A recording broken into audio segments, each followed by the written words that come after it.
projeto que o Média Áurea, não é? Tipo, inicialmente nós estávamos a pensar fazer uma espécie de editorial, um espaço, pronto, onde efetivamente nós conseguíssemos fazer assim uma natureza ensaística sobre diferentes disciplinas. Nós focámos especificamente em economia, em filosofia em política. Política. Depois haviam Sim. outros que conseguiam albergar um pouco mais assuntos, todos eles variados, né?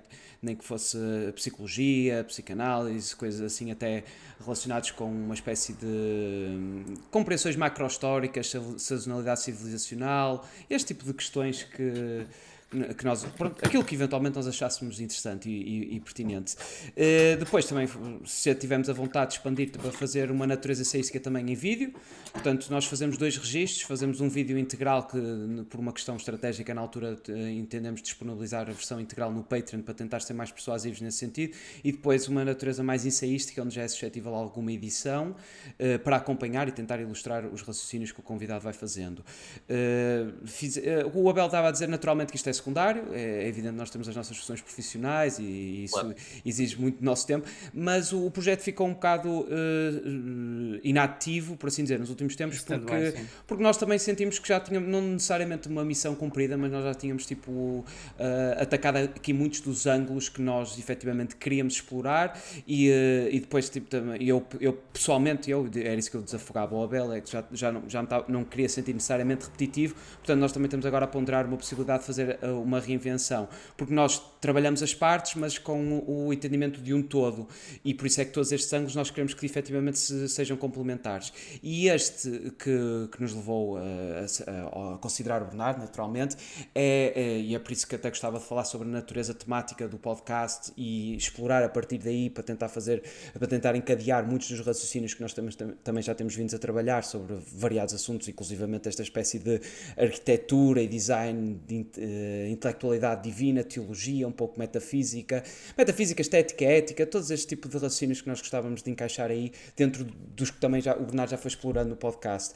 E fundamentalmente era este o ângulo que nos estava a faltar, porque nós já falámos muito, por exemplo, sobre relativismo moral, inclusivamente com o Nuno, já falámos sobre o liberalismo clássico, ou seja, a política sempre com uma índice primordial na ética, de onde é que, ou seja, esse projeto iluminista secular e de onde é que da ética que agora assegura esta espécie de liberalismo, já explorámos um bocado por aí este relativismo, esta sazonalidade civilizacional, em que nós tivemos uma espécie de primavera espiritual naquela época que nós agora consideramos um obscurantismo medieval, e agora esta espécie de inverno em que já é um materialismo vingente, por assim dizer, e era um bocado por aqui que nós gostávamos de explorar com o Bernardo. Portanto, eu primeiramente, se calhar, perguntava precisamente o que é que suscitou o interesse do Bernardo e do respectivo colega, né, para cofundador do podcast, e para ter estas temáticas, juntar aqui a física e a engenharia, e como é que isto integra não só na história pessoal do Bernardo, mas também de todo o projeto e como é que ele foi concebido.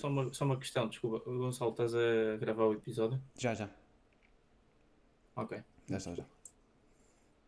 Perfeito. Não, eu posso começar com uma curta introdução biográfica.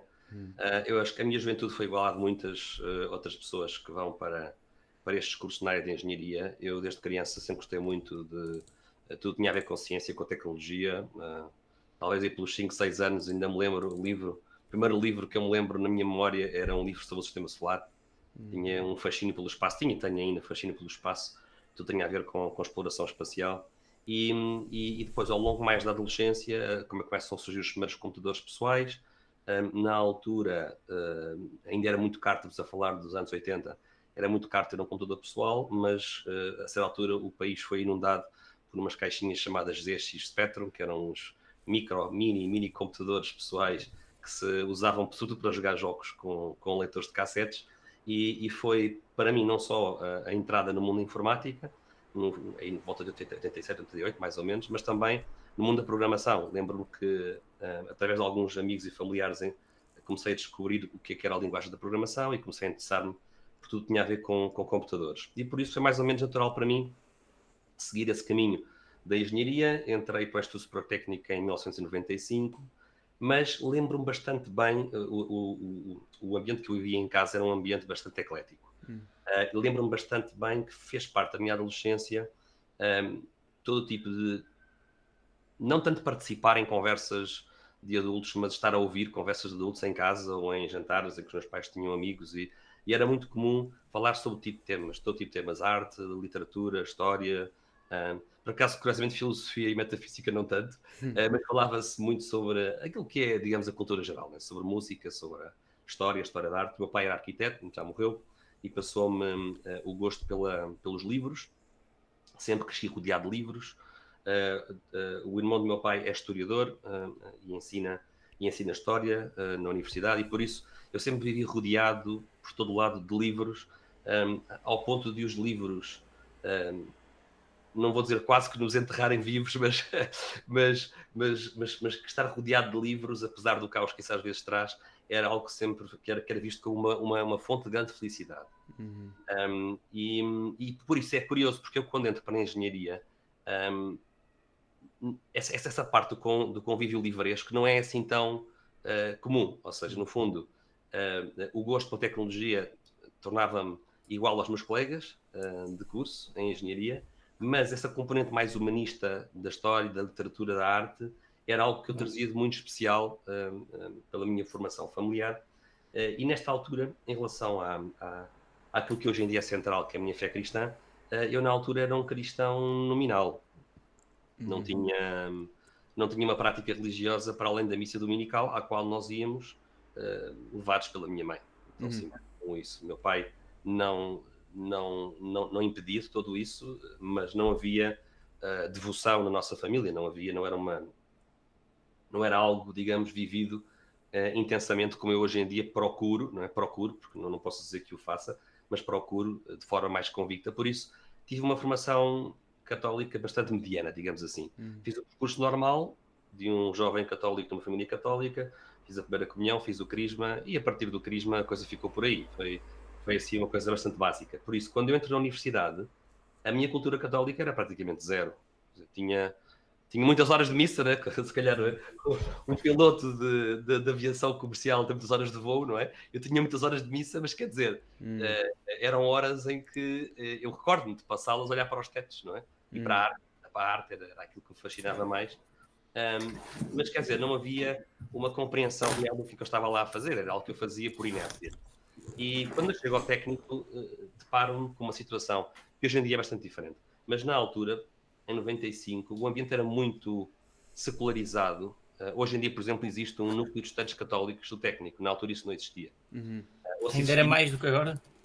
Eu acho que era muito mais secular do que é agora. Agora está a mudar muito, porque aconteceu algo surpreendente na década passada. Há muita esperança. Aliás, um cristão tem sempre esperança, mas na última década do ano passado aconteceu algo que não foi a minha geração a fazer, foi a geração seguinte a fazer, que é o projeto Missão País. E o projeto Missão País trouxe, pelas universidades adentro, um conjunto de grupos de estudantes católicos que não só trouxeram para as universidades práticas de oração em grupo, em comunidade estudantil, mas também a ação social, e depois essa missão país tem transformado esta geração católica a seguir à minha, no sentido em que tornou-se muito comum um universitário que não seja católico, seja até agnóstico ou ateu, por exemplo, de repente ver-se levado num projeto de Missão País, acabar numa aldeia de meio Alentejo, a pintar uma escola, a pintar um edifício público, a ajudar em alguma ação social e estar rodeado de colegas universitários que o convidam para rezar num ambiente totalmente descontraído. Isto era impensável, quando eu andei no técnico, isto era impensável, isto não existia. Não me lembro nunca de ter rezado o terço com os meus colegas do técnico. Lembro-me que havia talvez em 300 alunos que entraram no meu ano para a tecnia, haveria talvez uma dúzia de católicos e éramos todos muito tímidos. Eu falava muito pouco sobre isso. Depois, com o avançar dos anos, eu lembro-me que a certa altura, já com maior à vontade, como havia pouca vontade de estudar, que muitas vezes estávamos até altas horas da noite, em vez de pararmos para os exames, estávamos a debater os grandes temas, não é? Mas quer dizer, estávamos a debatê-los, eu agora vejo, não é, à distância de 30 anos, estávamos a debatê-los com conhecimento muito superficial dos temas, não é? E por isso, já é muito depois de eu acabar o curso, que eu começo a pouco e pouco a fazer as pazes com as minhas raízes católicas, e dá-se algo que para mim é uma mudança de vida radical, que é descobrir o que é que realmente é, não só a fé católica, mas a história da Europa, a história do Ocidente, o que é que os medievais fizeram. Ainda há pouco, Gonçalo, estavas a referir o legado dos medievais e essa descoberta para mim foi absolutamente revolucionária, mudou a minha forma de ver as coisas e esta paixão pela história. Principalmente para um cientista. Sim, especialmente para um cientista, sim. Eu acho que a vida de todos nós é muitas vezes feita de mentorados mais ou menos formais, não é? Ou mais ou menos informais, pessoas mais velhas que nos dão uma dica acerca de um autor ou de um livro, e hoje em dia é tão fácil, não é? Encontrar coisas boas na Amazon, no YouTube, e descobrir bons conteúdos, não é? Não estamos escravos como estava a geração da minha adolescência, estávamos escravos dos 2 canais, da RTP1 e da RTP2. Eram muito melhores do que hoje em dia temos, não é? Mas não havia internet, não é? No fundo o que havia sim eram os livros nas prateleiras, não é? Isso para mim foi o começo na altura dessa descoberta da liberdade intelectual, era ver uma casa em que todos os temas se podiam ler. Ou seja, eu lembro-me perfeitamente, o meu pai tinha uma formação bastante liberal e tinha este princípio de que não havia livros proibidos, de que tudo estava acessível, tudo era discutível, tudo se podia ler, tudo se podia conversar. E essa ideia ficou comigo. Eu hoje em dia, já sendo católico, mantenho esta postura um bocado rebelde, que é a postura de ir à procura de verdade onde quer que ela exista, não é? Existe muita na Igreja Católica, não é? Mas existe muito também, um pouco por todo lado, mesmo na nossa cultura secular, e agora falando da ciência, né? No mundo científico, que hoje em dia já não é um mundo cristão, há muita verdade para absorver, não é? E todos os cristãos têm que ter sede da verdade. E por isso eu, já mais tarde, com o curso terminado, voltei a fazer um bocado as pazes com a minha fé católica e também com a minha formação, porque houve uma altura que eu andei um bocadinho desavindo, houve uma altura que eu me zanguei um bocado com as ciências exatas e fiz umas deambulações em torno do esoterismo e de algumas literaturas mais esotéricas, mais estranhas, sobretudo material ali do século XVII, XVIII, XIX, autores obscuros, e vivi uns anos fascinado com essa possibilidade de descobrir verdades ocultas, não é? Mas já passei essa fase. Durante essa fase zanguei um bocado com o mundo moderno, achei que o mundo moderno era um mundo perdido, um mundo materialista, um mundo sem hipótese qualquer de recuperação, e depois isso levou também a uma zanga com a ciência, mas eu já estou numa fase completamente diferente, ou seja, depois de ter descoberto, através de um mentorado informal, pela mão do professor Henrique Leitão, que eu descobri aqui há uns 15 anos atrás e que me abriu os olhos para as origens medievais da ciência. E isso para mim foi o fechar do ciclo. Finalmente eu compreendi como é que eu podia orgulhosamente regressar ao meu gosto de criança pelos temas da ciência, mas agora como católico convicto, não é? E assim fechou-se um ciclo. Era suposto ser uma curta introdução biográfica, mas Não, mas é precisamente aí ainda bem, que eu queria também voltar a situar, portanto ainda bem que o Bernardo também regressou a isso, que era... Eu confesso que, por exemplo, aquilo que me deu muita curiosidade de fazer um episódio centrado nesta espécie de temática, não só da ontologia, seja ela coincidente com essa época medieval, esse exercício preliminar do apogeu espiritual da civilização ocidental. Aquilo que me deu foi quando eu estava a ler os Contos da Cantuária e do Chaucer, e há um momento em que eles têm que fazer, todos têm que, à medida que vão fazendo a tal peregrinação, têm que contar um conto, e um deles, que é um monge, está a especificar e a diferenciar o que constitui um pecado venial e um pecado mortal, não é? Um pecado e eu achei bastante interessante, até mordaz, pelo menos agora, tentar enquadrar dentro da nossa temporalidade, porque os pecados, ou seja, não há nada fundamentalmente na nossa atualidade moderna que não principie em pecado, não é? Ou seja, os pecados veniais, basicamente está tudo consolidado na minha realidade, e eu achei isso interessantíssimo, que era precisamente, e que até está numa discussão interna que a Igreja Apostólica Romana está a ter, até inclusivamente agora, mais concretamente, que é esta questão de adaptabilidade temporal, ou se efetivamente existe esta natureza alicerçal nestas verdades que já foram exploradas de uma maneira também ela com bastante intelectualidade por trás, estas grandes verdades ontológicas, estes pensamentos ontológicos, esta formação, esta construção, que depois pode efetivamente desencadear pensamentos sequentes, como é lógico, mas sempre consciente de que eu, pelo menos é uma ideia que eu acarinho bastante, até tem sido recorrente nos episódios que eu tenho feito, que é esta ideia morfológica da civilização, esta ideia de sazonal, de que existe de um pêndulo, não é? E um pêndulo está num extremo espiritual, depois tem se conhece o seu oposto do pêndulo material, e assim à decadência civilizacional e depois uma futura regeneração. Portanto, o que eu gostava de perguntar era, dentro desta natureza conciliatória que o Bernardo encontrou entre esse período medieval e a ciência, essa razão e essa fé, como elas podem conciliar, pegar um bocado nisso e explorar também dentro desta temática se efetivamente a Igreja precisa de fazer uma adaptação aos tempos, ou se efetivamente, e se isso compromete a natureza não só necessariamente dogmática, mas a natureza que já está explorada previamente. Porque é um pouco não digo necessariamente a batalha, mas o diálogo interno que atualmente também se está a sentir as repercussões, não é? Já não recordo muito bem quem era o autor, posso estar a enganar, mas eu acho que era o Bossuet, um importante teólogo francês, que dizia que a maior aspecto desregulado do espírito é acreditar nas coisas porque queremos que elas sejam. No fundo, é este princípio de que não há nada pior para o intelecto humano do que acreditar nas coisas por vontade e não por verdade. E os medievais tinham isso muito claro. Os medievais tinham bastante claro esta ideia de que a realidade existe independentemente dos nossos gostos e das nossas manias, nossas taras, dos nossos desejos individuais e pessoais, sejam eles bons ou maus.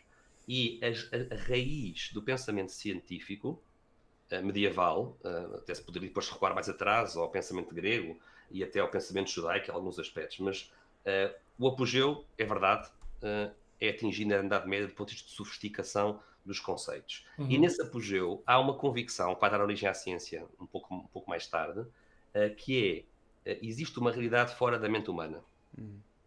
E a verdade consiste em ter ideias no nosso intelecto que se adequam à realidade. Não é o conceito de verdade como adequação. É um conceito que não é inventado pelos cristãos, o Aristóteles já o defendia. Mas ele atinge o seu apogeu na Idade Média nesta convicção de que não só o mundo é um mundo ordenado, Deus ordenou o mundo é uma segunda revelação. A primeira revelação são as escrituras, a segunda revelação é a própria criação. E o cristão vive deslumbrado, com os olhos abertos, porque à sua volta encontra formas de conhecer Deus indiretamente através da sua criação. Como?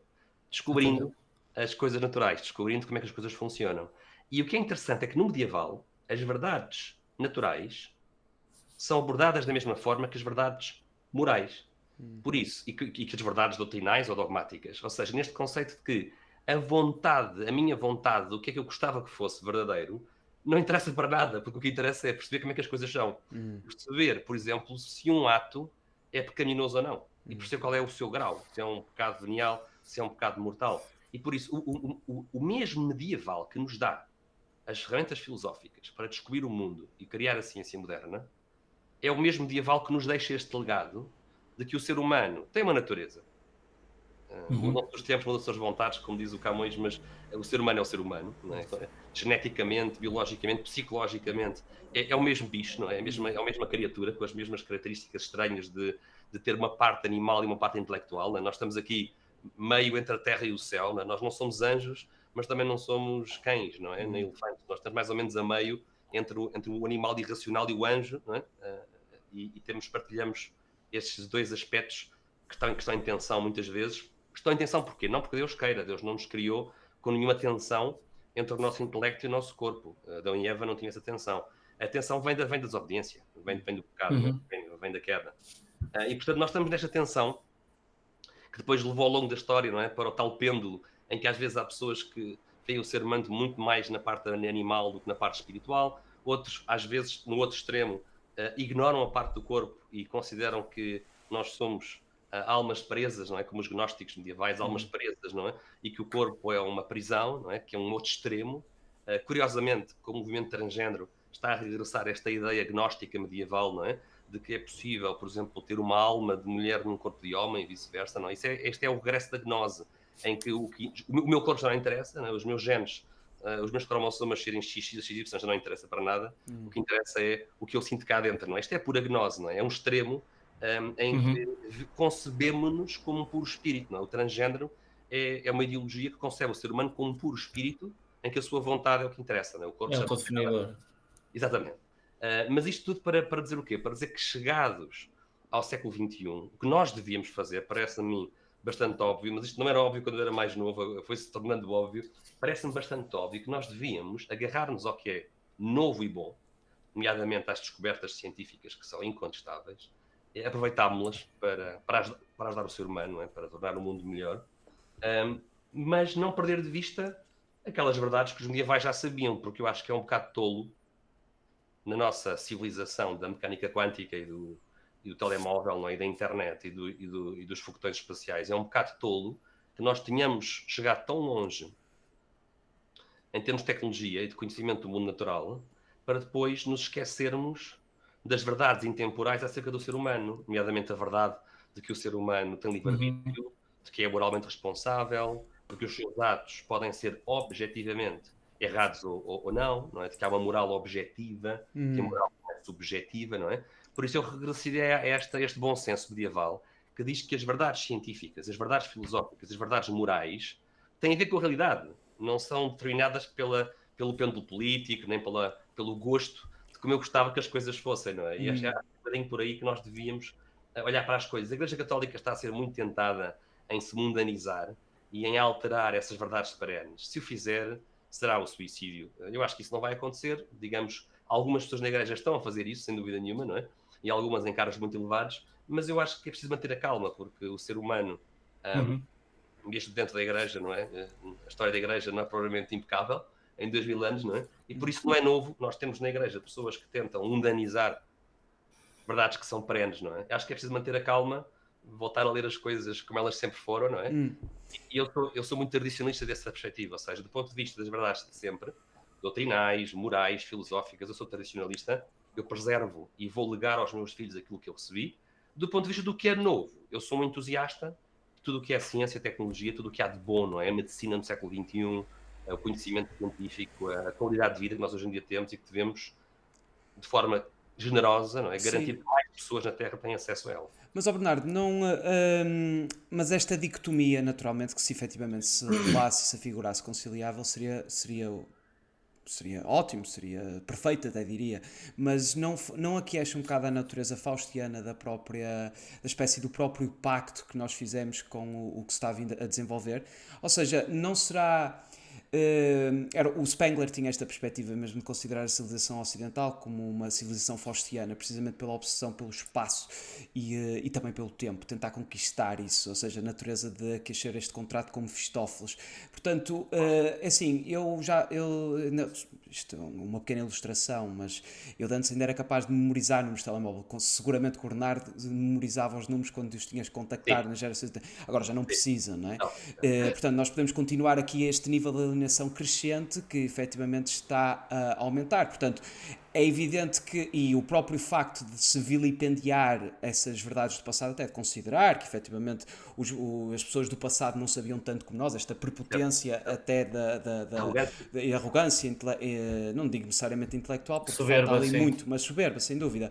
Portanto, eu pergunto, não é, será que, evidentemente, que se essa dicotomia fosse execuível, seria bom, logicamente, mas isto não aquece um bocado essa natureza faustiana, mesmo esta adaptação, esta tentativa, naturalmente que a Igreja tem que ser entendida como ela é uma representação institucional, por assim dizer, se bem que a palavra não alberga bem o conceito, mas de qualquer forma não deixa de ser uma representatividade, portanto pode muitas vezes distanciar-se, devido à sua força centralizadora, daquilo que efetivamente são as verdades. Acho que isso também não é um bocado inegável, mas é precisamente isso que eu digo, ou seja, havendo mesmo quando estavas a falar, por exemplo, de estrangeiros, a ideia da gnose, eu, em certa maneira, eu compreendo o que estás a dizer, mas eu não acho necessariamente que seja isso, porque ainda há ali uma grande carga materialista, uma grande até negligência em termos espirituais. Não é necessariamente uma alma feminina que está ali enclausurada, é mesmo, que principia no corpo, principia na carne, principia na matéria, não principia em algo que está ali, é quase um ouroboros, porque é quase uma refutar biologia com um enquadramento também totalmente materialista. Relativismo. Exato, mas é um pouco por aí. Esta natureza natureza faustiana não será, ou seja, como é que novamente, entre a razão e a fé, e efetivamente o cientismo que vivemos hoje em dia, esta ideia de carência de fé que já está a ser transposta para a atividade científica, para esta ideia de acredita na ciência, não faz parte, esta natureza faustiana, não faz parte do pacto que a civilização ocidental de certa forma acabou por firmar, ali na altura do iluminismo, etc. Há sem dúvida nenhuma uma vontade dos grandes pensadores do chamado iluminismo, que é uma expressão que eu utilizo por hábito, mas eu acho que essa época tem muito pouco de iluminada. Precisamente. Exato. Muito pouco de iluminada. Eu acho que houve uma tentação nessa geração de pensadores de ficar com os tesouros de família, não é? Assim. Ou seja, matar o pai e ficar com os tesouros de família, não é? Mataram Deus, não é? Exato. E ficaram com os tesouros de família. E o que é que eu acho sobre isso? Eu acho que, por um lado, quando Deus nos cria e nos entrega a criação e nos faz de Adão e Eva os guardiães da criação, não há dúvida nenhuma de que a criação está ao nosso serviço, ou seja, há uma hierarquia na criação, a terra e os animais que lá habitam são para ser nomeados por Adão. É curioso que Deus determina que Adão é que vai dar o nome às espécies, não é? Há uma sujeição da vida e da criação ao ser humano. Para quê? Não pelo ser humano em si, porque ele seria extraordinário, não é? Seria perfeito, não.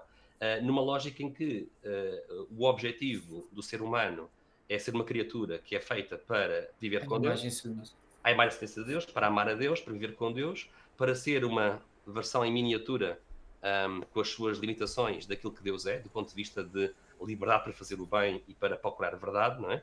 E a criação é entregue ao homem para que o homem faça usufruto dela com vista aos bens que Deus entregou ao homem. Ora, o que é essa lógica faustiana? É ficar com esses bens que Deus nos deu para administrar, mas já não é para amar a Deus, nem para procurar a verdade, mas é para fins faustianos, para fins perversos, não é? Uma ótica terrena, sim. O mais possível. Agora, não vamos lá ver, continua a não estar errado, aquele cientista que de manhã sai de casa, não é? Que é um cientista, não são todos, às vezes um bocado uma caricatura que os cientistas são muito ateus. Hoje em dia, eu diria que a maioria dos cientistas não têm fé, mas a percentagem de pessoas de ciência que acreditam em Deus não tem parado de mudar e está numa tendência crescente. Depende um pouco das áreas também que estamos a falar, mas ficaríamos surpreendidos com os números reais de cientistas que acreditam em alguma forma de divindade. Não quer dizer que tenham uma vida religiosa ou tenham prática religiosa, mas o ateísmo não está tão na moda como nós poderíamos pensar, até porque o relativismo está como ácido, não é? Está a corroer também o ateísmo clássico, não é? Hoje em dia nós não temos um Bertrand Russell, não temos aquela figura do ateu culto, do ateu, eu não vou dizer só inteligente, mas do ateu erudito, não é? O Bertrand Russell tinha cultura, não é? Mas quer dizer, estamos a falar, ela vai mais de um século, portanto nós não temos hoje em dia, como é que eu te explicar? Até o próprio relativismo já está a desgastar a força intelectual que tinha o ateísmo na altura do iluminismo, no virar do século XIX para o século XX. Não é? Como costuma dizer, a revolução devora os seus, não é? Isto é uma das características da destruição diabólica, é que a certa altura o diabo recruta, não é?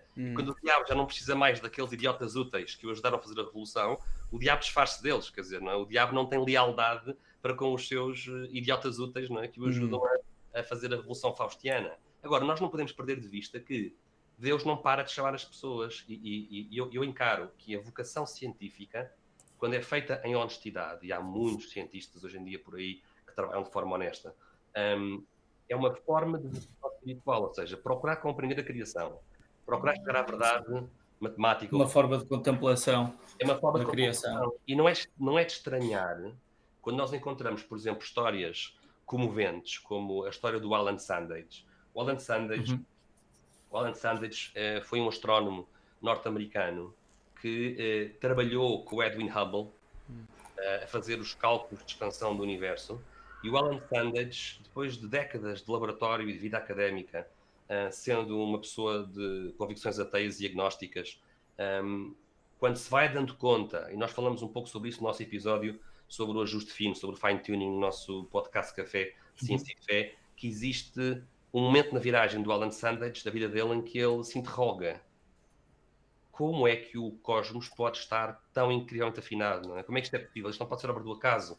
Isto é a grande lotaria cósmica. Isto não pode ser fruto do acaso.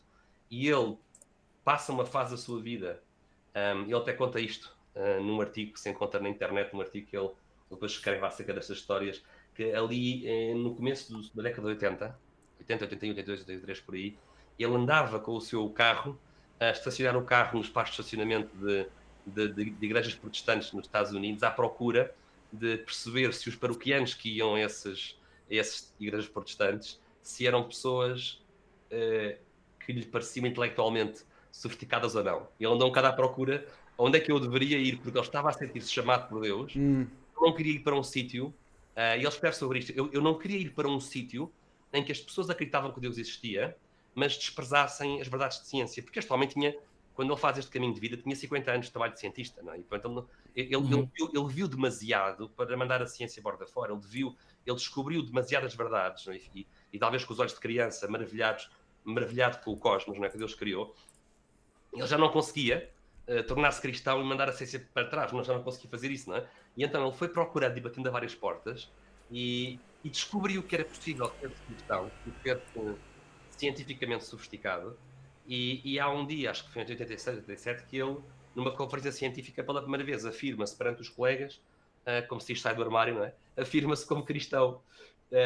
O Alan Sandage, que trabalhou com a figura, uma das figuras mais importantes para o modelo do Big Bang, quer dizer, estamos a falar de um cientista, de um cosmólogo de primeira, e isto não é só um caso anedótico. Há muitas histórias deste género que nós poderíamos ir buscar. O que quer dizer que Deus continua a chamar as pessoas nas mais diversas formas de vida. Mas porquê que. Lá está, uma curiosidade que eu tenho é porque.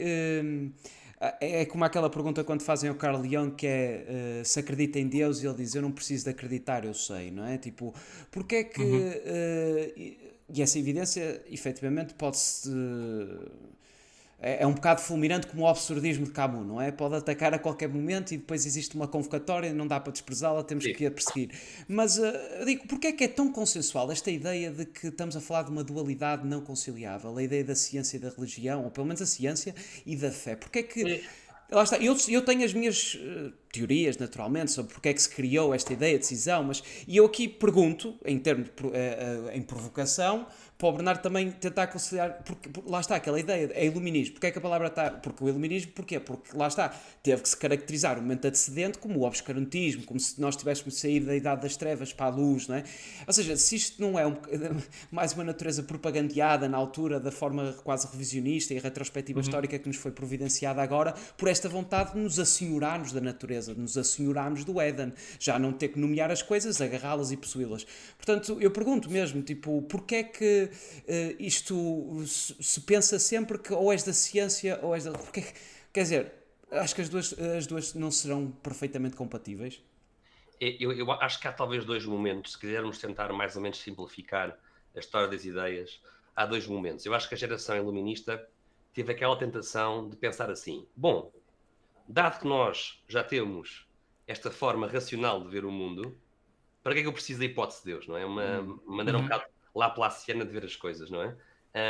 Depois, o que é que vai dar origem no século XIX? Vai dar origem a uma nova geração que vai consolidar essa convicção de que é possível fazer um projeto intelectual sem Deus, mas nós vamos ter que esperar ainda pelo final do século XIX para este mito do conflito entre ciência e cristianismo tornar-se mainstream académico. Isso vai acontecer através de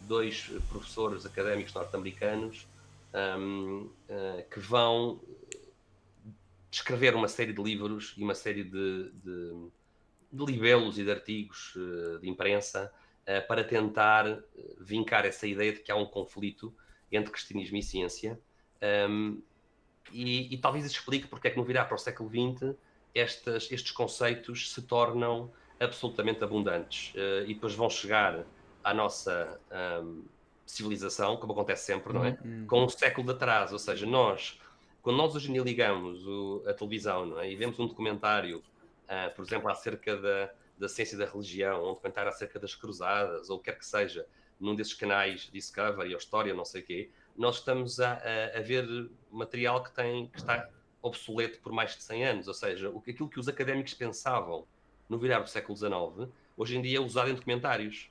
Os académicos já passaram isso há muito tempo, já não estão nem aí, mas isso ainda subsiste na opinião pública e vai continuar a subsistir enquanto as pessoas não procurarem a raiz das coisas, não é? E, portanto, este mito do conflito entre cristianismo e ciência, sempre que eu encontro alguém até nas redes sociais a defender isso, eu faço sempre uma pergunta muito simples.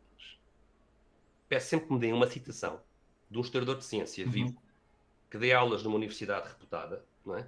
E que ainda defenda o conflito. Eu peço deem-me um académico que tenha obra publicada, não é? Que seja professor académico, que trabalhe nesta área, e digam-me quem são essas pessoas que hoje em dia, século XXI, defendem que houve um conflito entre cristianismo e ciência. Mas dizia eu, é preciso regressar ao século XIX. Há dois pioneiros, ao John Draper e ao Andrew Dickinson White. Estes norte-americanos são quem divulga a teoria do conflito, por razões completamente diferentes. O John Draper, que foi presidente da American Chemical Society, era um protestante muito pouco habitual, era um protestante muito heterodoxo, muito estranho. Para termos uma noção, o John Draper estava convencido da superioridade do Islão. Vejam lá como ele era um protestante estranho, não é? E ele escreve uma história do conflito entre religião e ciência, mas para ele religião a religião que ele quer atacar é a religião católica. Portanto, o John Draper é um protestante heterodoxo anticatólico que está convencido que o problema dos Estados Unidos é o gene católico, nomeadamente através da imigração irlandesa. Os imigrantes que vêm da Irlanda no virar do século XIX para o século XX são todos católicos. E o John Draper está enervado com isso, acha que isso vai prejudicar, se quisermos, o pedigree intelectual dos Estados Unidos, esse influxo de ideias perniciosas católicas. E quando ele escreve a sua história do conflito entre religião e ciência, o que ele está a querer dizer é a Igreja Católica sempre foi inimiga da ciência. Porque, na perspectiva dele, o catolicismo envenena tudo o que é o progresso humano e o saber humano. O Andrew Dickinson White tem um projeto completamente diferente. Não acho que haja evidências que eles estivessem sequer em conluio um com o outro. O Andrew Dickinson White tinha ligações políticas. Ele fundou a Universidade de Cornell com o Sr. Ezra Cornell. A origem disto está numa pesquisa, uma procura de cativar fundos estaduais para criar universidades. Na altura, as universidades que existiam no final do século XIX eram universidades confessionais. O Andrew White é um secularista, é um agnóstico, e ele quer criar uma universidade secular. E a Universidade de Cornell, que ele vai fundar com o Ezra Cornell, é uma universidade que ele quer que seja não confessional. E por isso, quando ele escreve a History of the Warfare of Science with Theology, a lógica dele é ir buscar financiamento, é dizer, o dinheiro é sempre pouco, não é? Como nós sabemos. Porque é que vamos continuar a dar dinheiro público para universidades que são evangélicas, batistas, etc., e até católicas? Porque é que não vamos cativar esse dinheiro para criar uma universidade nova, moderna, longe destes estigmas que surgem sempre que a religião confessional se mistura com a ciência? E o Andrew White, curiosamente, tinha uma perspectiva até um bocado espiritualista, de uma espiritualidade liberta da religião confessional. O que ele não gostava era a parte confessional da religião. Portanto, eu acho que nós temos raízes muito fundas, que vão ter o iluminismo, não é? E até mais atrás do que isto. Se nós quisermos ir mais atrás, podemos ir à famosa lenda negra que os protestantes, em torno da Rainha Isabel I, fizeram nas Ilhas Britânicas, contra a dinastia filipina, não é? Estamos neste contexto da Armada Invencível, neste contexto da guerra entre os protestantes e os católicos, e neste contexto nasce a lenda negra, que diz que os monarcas católicos, junto com a Inquisição, perseguem os sábios, destroem o saber, torturam as pessoas e fazem maldades inconcebíveis nos seus calabouços. Portanto, a lenda negra, que hoje em dia é o que as pessoas julgam que a Inquisição foi, a lenda negra é talvez o primeiro momento, não é? Em que na Europa, partida entre o protestantismo e o catolicismo, há este denegrir da Igreja Católica como inimiga da ciência, não é? Depois os iluministas, uns séculos mais tarde, vão explorar isso, não é? Um Voltaire, por exemplo, não é? Quando ele escreve o Candide, não é? Estes livros em que ele conta uma caricatura do que é viver um país católico, não é? Vai ampliar todos estes contextos. No final do século XIX, este mito nasce nos Estados Unidos e no meio académico isto vai espalhar-se como fogo à palha, que realmente houve um conflito multissecular entre a Igreja e a ciência. Porquê é que hoje em dia os historiadores de ciência abandonaram isto de forma completa? Porquê é que não há nenhum historiador de ciência hoje em dia que utilize os livros do White ou do Draper nas suas aulas? Estes livros são considerados mesmo momentos tristes do estado académico. Porque no começo do século XX faz-se a descoberta das origens medievais da ciência. E isto tem um pioneiro, o químico francês Pierre Duhem, é um dos pais da química, um dos cientistas mais importantes da França do final do século XIX, e o Pierre Duhem, já na sua maturidade, também em virtude de infelicidades pessoais e problemas que ele teve na sua família, dedicou-se, quase como um monge ermita, dedicou-se ao estudo dos manuscritos medievais, da estática e da física e do movimento dos objetos.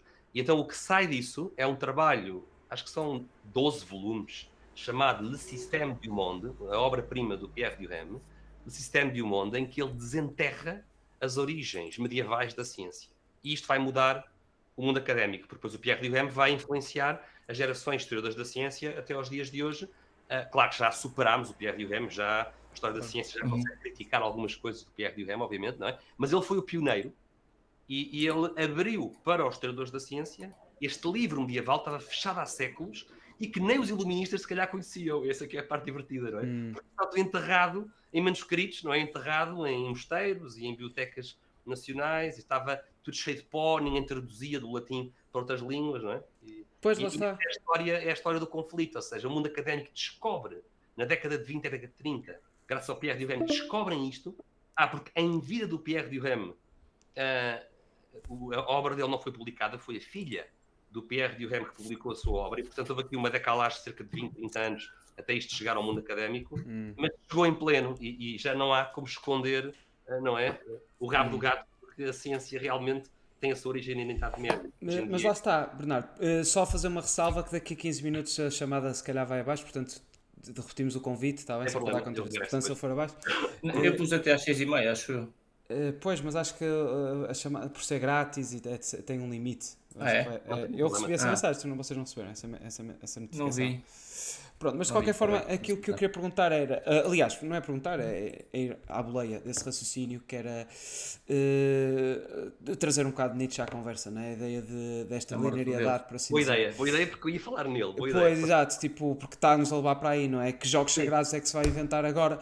E ou seja, era um bocado na sequência desta ideia, até, quer dizer, se foi identificada, ou pelo menos foi preconizada de uma forma até muito boa, não é? Muito bem conseguida, esta tal ideia que jogos sagrados é que vão ser inventados, fomos nós que o matámos, pronto, a ideia já bem conhecida e bem badalada. E pronto, a também imediata integração do pensamento quase Dostoevsky, de crime e castigo, estas coisas. Pronto, eu gostava de explorar um bocado esta ideia, até que ponto é que esta linearidade, se já foi previsível naquela altura, se até a que ponto é que não será o fado. Isto é quase natureza epopeica, não é? Quase esta ideia de o fado está sempre presente e nem os deuses podem mexer, nem os deuses podem contrariar o fado, não é? Seja de Virgílio, seja qual herói for, seja Enéas, seja Ulisses, é? Há o fado, não é? E, ou seja, esta linearidade foi prevista efetivamente porque reparou-se nessa trend. Eu pergunto mesmo, até que ponto é que não é esta natureza fatídica de... Porque eu penso muitas vezes nisto, agora até com esta discussão da inteligência artificial, os jogos sagrados mais uma vez, esta ideia de nós estarmos a tentar de certa forma fazer uma espécie de outsourcing de inteligência, conseguir sair do corpo em subordinação à biologia, todas estas insurreições, isto parece-me ser... Parece-me ser uma linearidade, parece-me ser um caminho inviolável, ou pelo menos não sei se necessariamente haverá um eterno retorno aqui, mas pronto, gostava de desafiar o Bernardo neste raciocínio, tipo com a introdução destes novos elementos. Eu diria o seguinte, pegando aí na questão do eterno retorno, todas as civilizações, exceto a civilização judaico-cristã, não vou dizer só cristã porque os judeus foram pioneiros nessa lógica, quebraram com as chamadas leis dos grandes anos ou com os princípios de eterno retorno. Se nós formos ao hinduísmo, encontramos isso, no budismo encontramos isso, no Japão encontramos isso, encontramos isso também em certos ramos místicos do Islão, nomeadamente no sufismo, encontramos isso em Platão, ou seja, a ideia do eterno retorno se calhar é talvez a ideia metafísica mais, ou das ideias metafísicas mais antigas e mais universais. Ora, os judeus cortaram com isso de forma radical. A história, até a Odisseia judaica é uma seta, não é um círculo, é uma seta. E os cristãos vão descaradamente, é daí, aliás, essa é a raiz cristã do progresso. O progresso é uma distorção material ou materialista do conceito cristão de que a história é uma seta. E como seta que não há eternos retornos no cristianismo. O Pierre Durem, até regressando a ele, quando o Pierre Durem descobre as raízes da ciência medieval, ele diz, isto funcionou, ou seja, este projeto funcionou porque estas pessoas não aceitaram os grandes anos, não aceitaram o eterno retorno, não aceitaram a metempsicose de Platão, não aceitaram nada disso. Porque Deus vai ao volante. E a providência divina não é o destino. É preciso desembrulhar um bocado isso. A providência divina é muito simples. É dizer apenas que nada escapa à vontade soberana de Deus. Mas Deus, como nos cria como criaturas livres, dá-nos liberdade para nós construirmos, dentro de certos limites criaturais, não é? De construirmos o nosso próprio destino. Portanto, o cristão, apesar de em Portugal isto ser estranho, não é? Porque nós temos imensa influência pagã em Portugal. O fado, até influências que vêm do Islão. Todo este conceito de fatalidade e de destino não é cristã. É uma coisa muito portuguesa, mas é das poucas coisas que os portugueses têm que não são cristãs. É este conceito de fatalidade e de que o destino, não é? Mas se nós formos ver a raiz da teologia, não é? Os calvinistas é que dizem que a pessoa, quando nasce para ser salva ou para ser condenada, não é? O calvinista é que diz que cada pessoa já está destinada ao inferno ou ao céu. Não é? Nós não pensamos assim. E por isso, nós transformarmos a história num conjunto de pessoas a caminhar ao longo do tempo, não podemos achar que isto vai necessariamente ter que ter um desfecho bom ou mau. Eu acho que as duas coisas são perniciosas. Quer acharmos que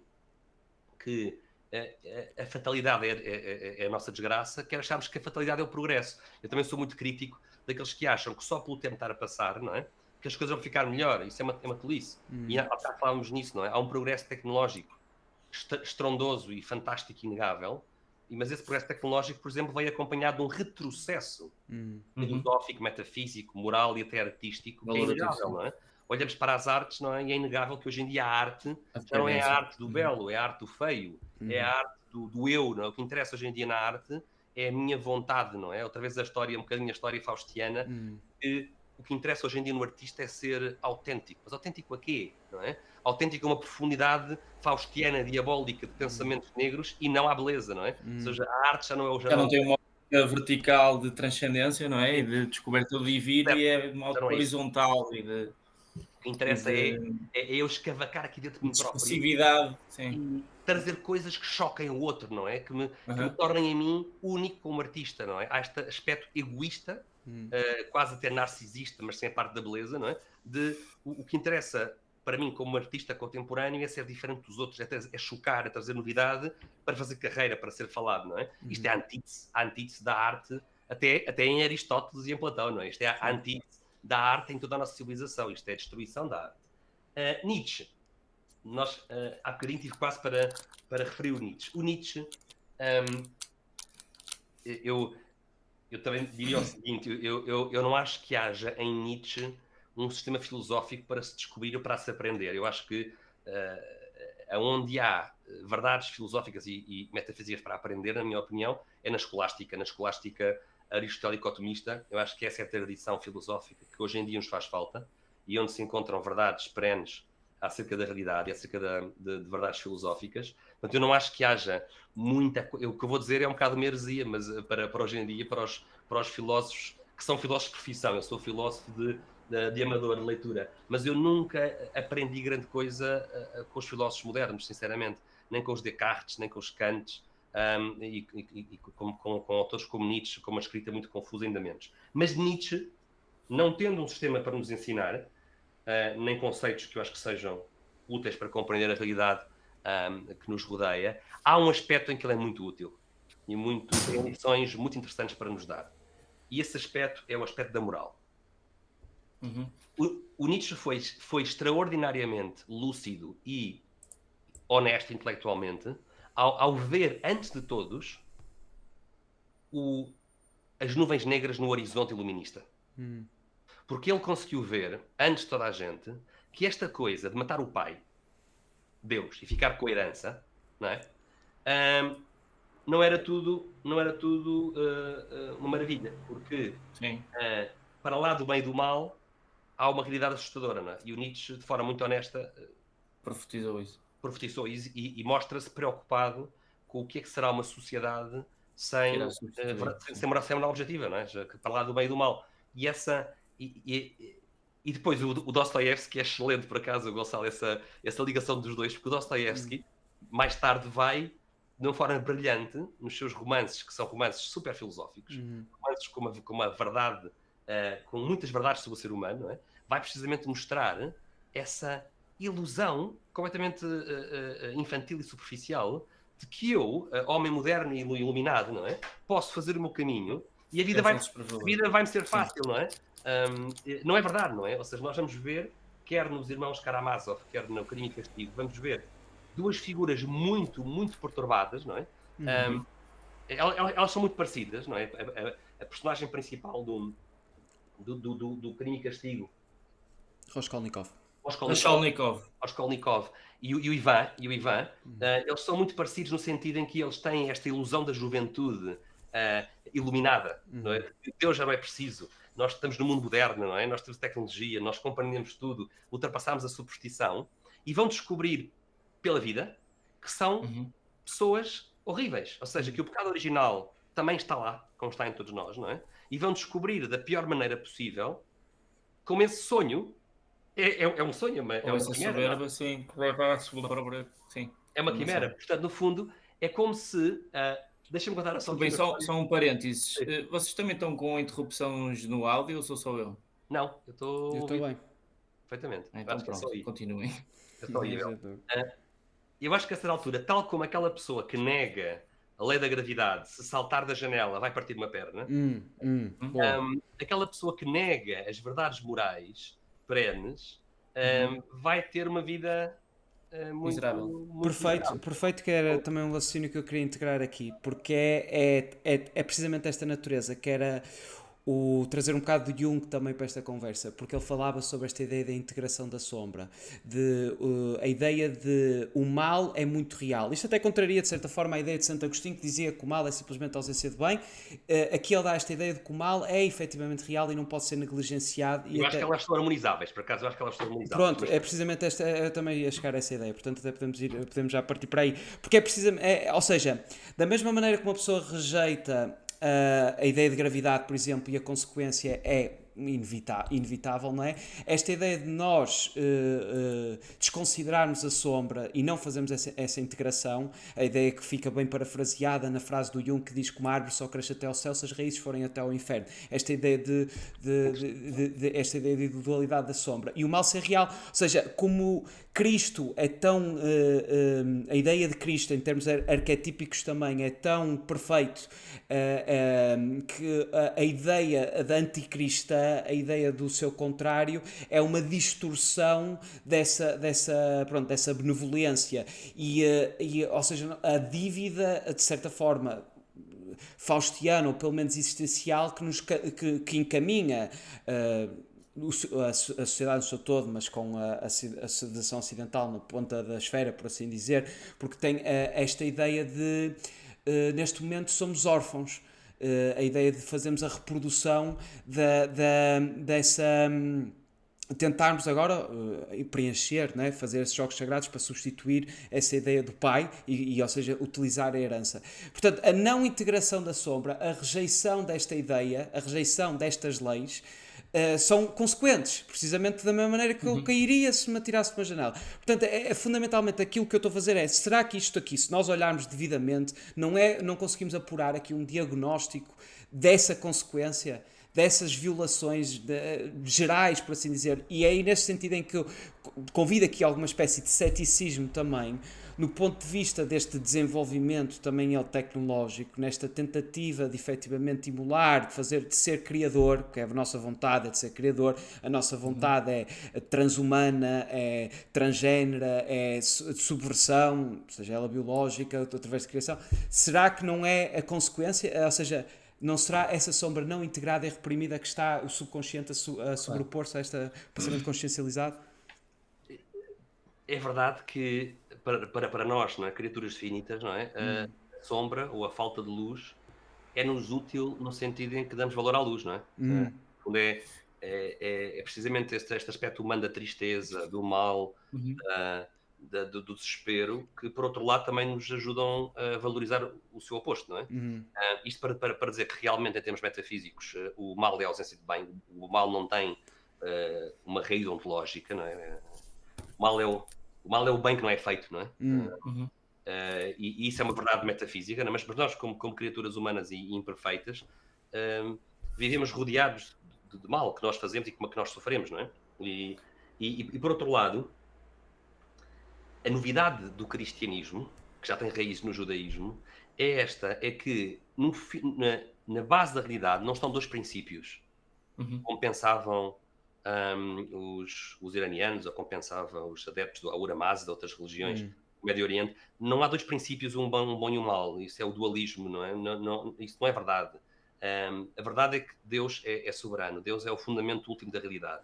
E Deus, como Criador perfeito e omnipotente, desce às profundezas do ser humano, encarnando em Jesus Cristo. E Jesus Cristo, quando morre, está na sepultura, Jesus Cristo vai descer ao fundo dos infernos, não é?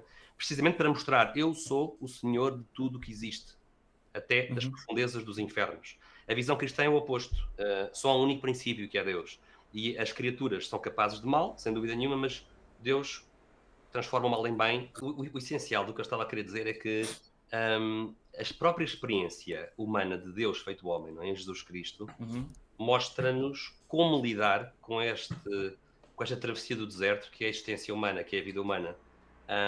Porque, no fundo, é uma experiência também de crescimento espiritual, que é feita através das dificuldades. Ou seja, aquela pessoa que vive uma vida sem dificuldades também não vai conseguir crescer espiritualmente. Ou seja, no fundo, o toma a tua cruz e segue-me, não é? Que é o desafio de Jesus, é a resposta certa para a realidade do mal e do sofrimento. Ou seja, não vale a pena nós termos sonhos utópicos de que o ser humano vai resolver os estragos causados pela desobediência primordial, pela queda, não é?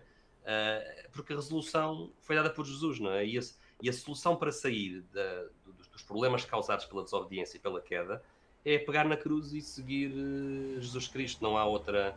Eu pelo menos, eu não conheço outra solução. E acreditem que na minha vida já tentei várias. Já tentei uma série de seguir uma série de caminhos, não é? Alguns deles mais esotéricos e mais estranhos. E, sinceramente, regresso sempre a isto. Tal como um pai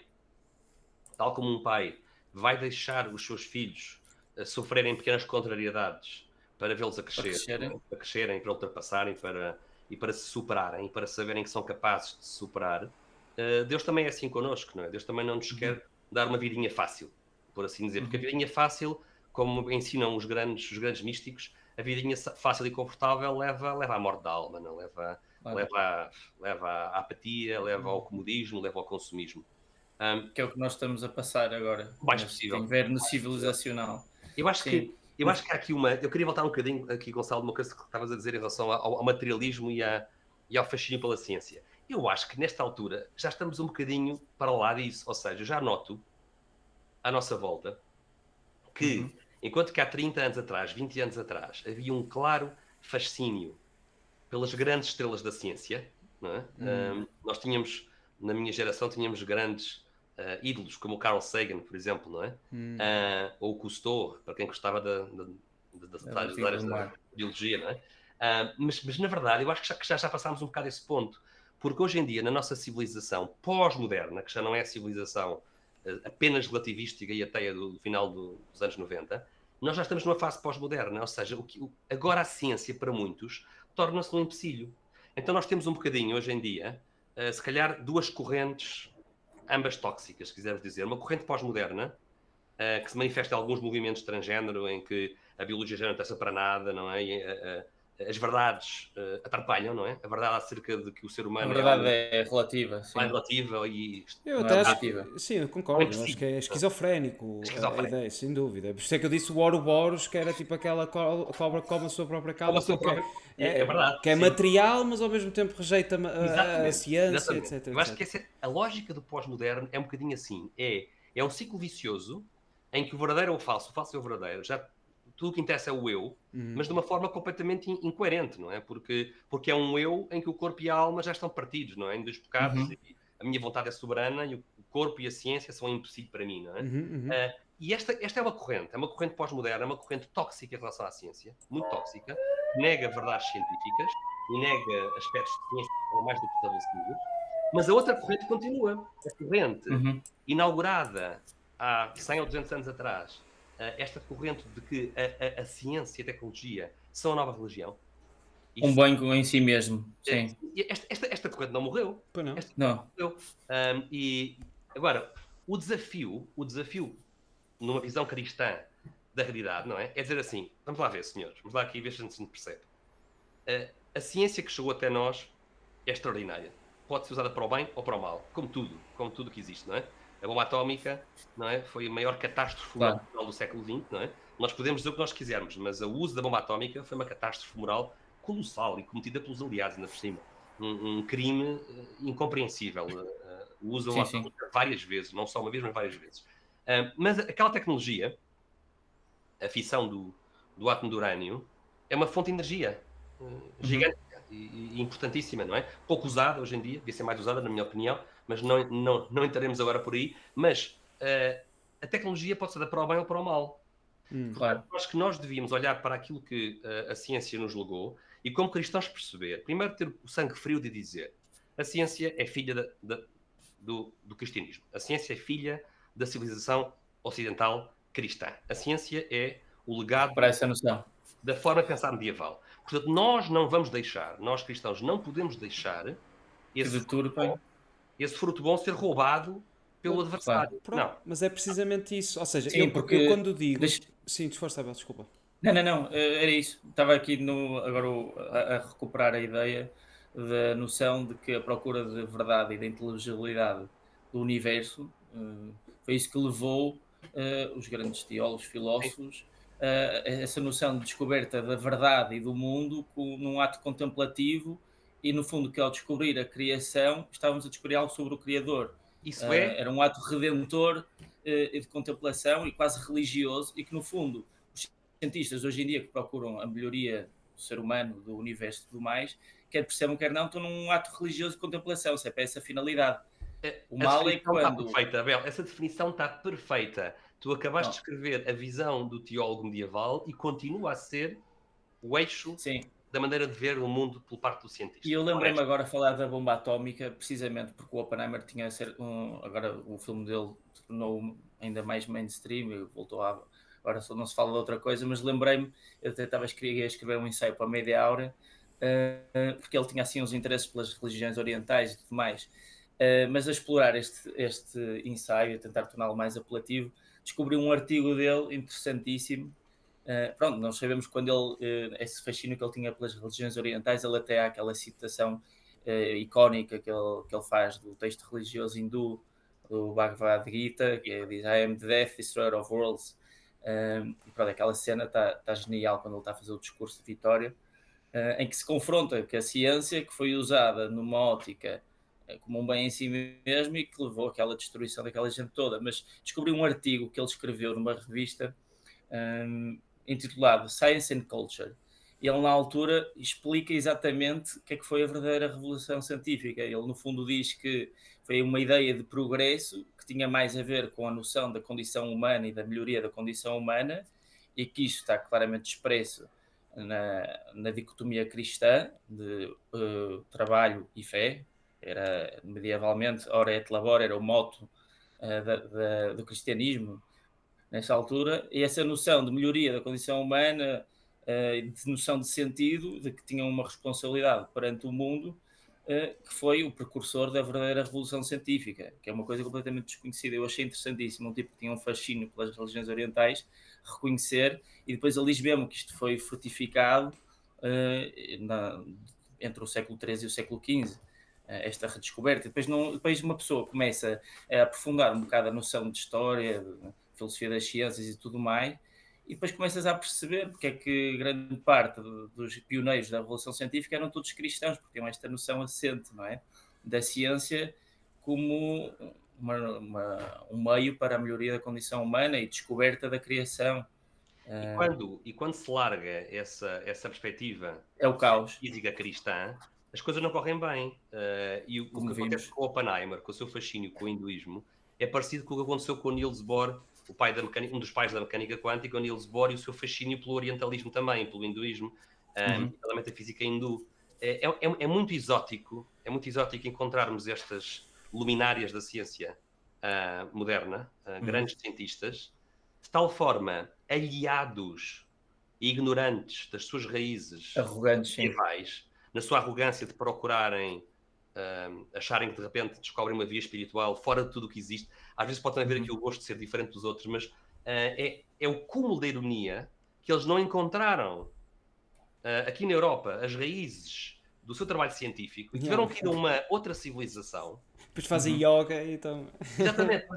O que é aberrante é que a civilização hindu, que nos deixou legados inegáveis na matemática e na lógica, essa parte nós não podemos tocar, mas matemática e lógica não é ciência. Matemática e lógica são disciplinas do intelecto, não são ciência empírica.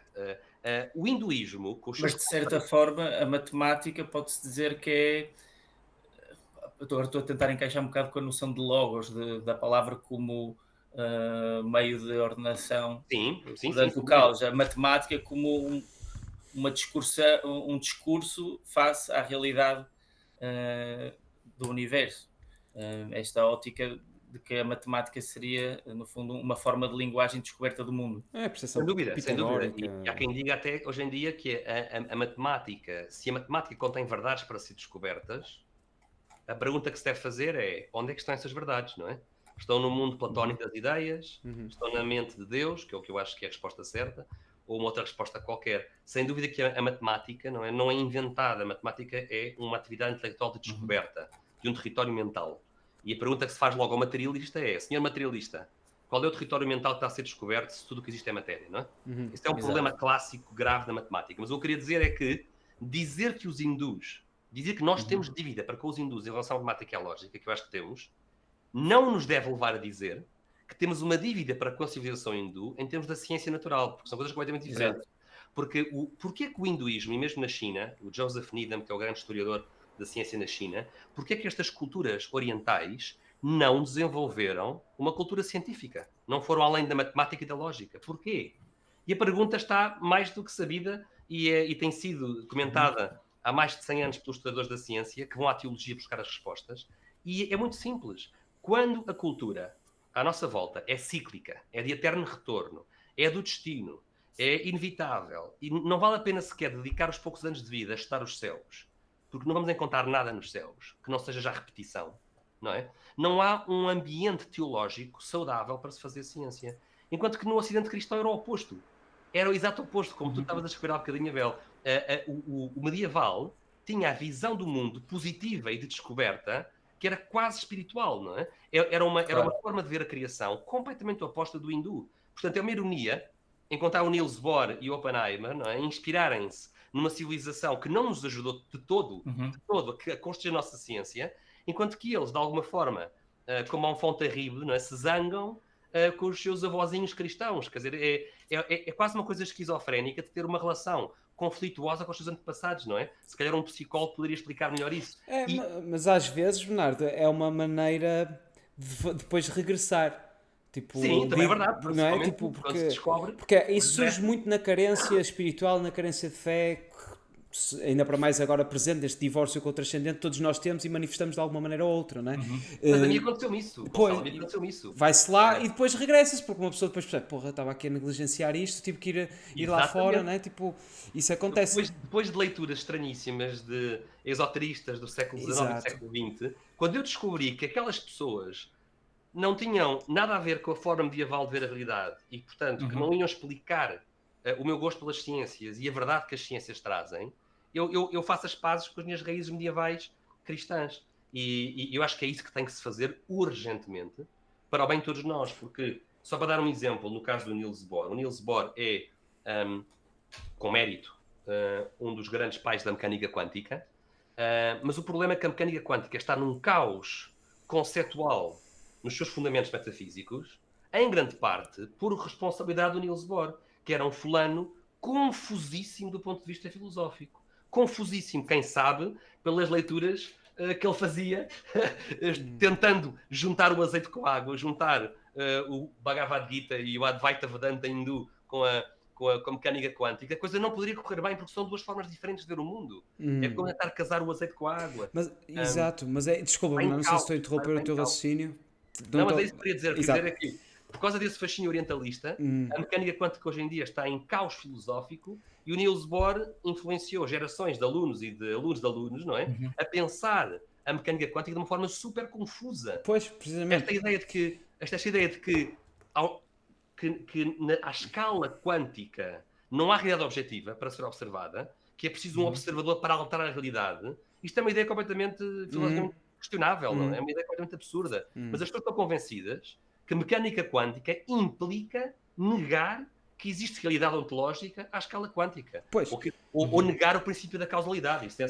Mas é isso, ou seja, quando estavas a dizer que já não é esse fascínio pela ciência, isto agora retomando até a forma como iniciaste esta mais recente intervenção, que era, já não é propriamente o fascínio da ciência, aquele ateísmo dos anos 90, etc, totalmente de acordo, e é precisamente isso que eu também faço questão de salientar, que é, dentro da mesma maneira que eu categorizo isto de uma forma um bocado esquizofrénica nessa ideia, já não é propriamente esse fascínio, é uma amplificação da alienação na sua generalidade. As pessoas estão mais alienadas, pronto, era daí eu até ter servido daquela ilustração de, à medida que fazemos esta espécie de empréstimo intelectual às ferramentas que nós temos, é aquela tal ideia de Asman, Heidegger, etc, estamos tipo basicamente a deixar de ser aí, não é?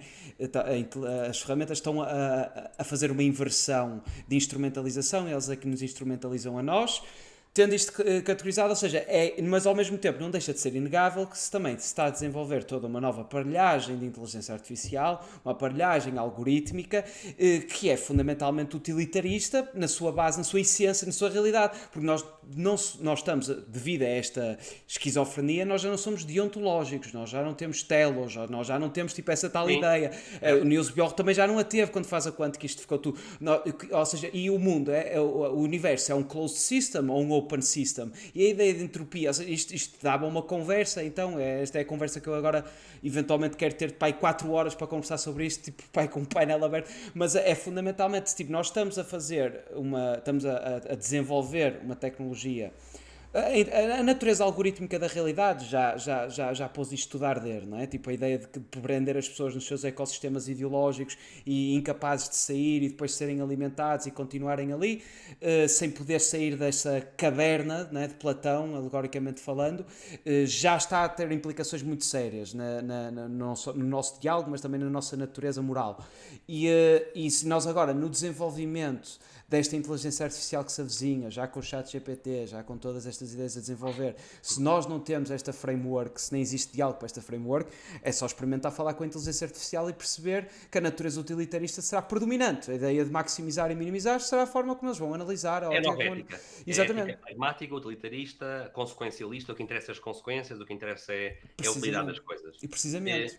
Eu tenho uma limitação de tempo, porque daqui a 5 minutos vou ter que sair. Sim. O tema da inteligência artificial é um tema fascinante para conversarmos. Pois. Eu diria apenas 2 coisas. Mais uma vez, como toda a tecnologia, tem bons usos e maus usos. Mais uma vez, tem riscos e tem grandes vantagens à espera de serem colhidas, não é? Portanto, eu em relação a essa área, é uma área que me entusiasma bastante.